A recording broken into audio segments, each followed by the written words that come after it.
It's our real pleasure to have you here as the permanent secretary, the host country really of Zambia. Yeah, I appreciate your presence and sharing all your experience on social protection systems in Zambia and perhaps even on the continent. Seeing so many participants from all over the continent, what are your takeaways from the first day?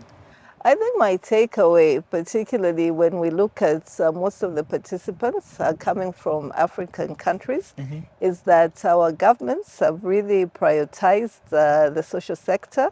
Because even when we are talking about economic development, it's only going to happen when we transform our social sectors.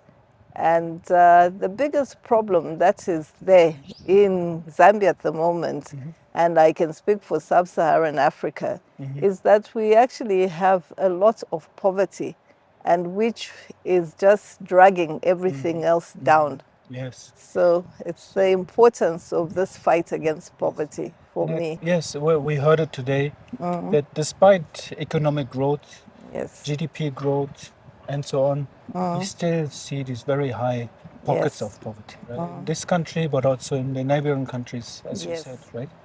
So, how do you think we can connect this information on poverty with the many schemes that are there in the countries? Well, the biggest start is actually that we are now collecting the information so that we have it. And then once we are able to then analyze this information and then hopefully localize it so that we can actually go to the district level and even smaller, then I think we'll have a very good idea of what we need to do. Speaking for Zambia and sub-Saharan Africa as well, one of the biggest issues we have is that we need to stimulate economic activities at the grassroots. I mean, we can be talking about economic growth, GDP growth, but if that growth is by multinationals who are headquartered elsewhere, and they're reporting their incomes and profits everywhere, it's not having an effect on a woman, a subsistence farmer, whose crop is failing because suddenly instead of raining for 3 months, it's now raining for 2 months.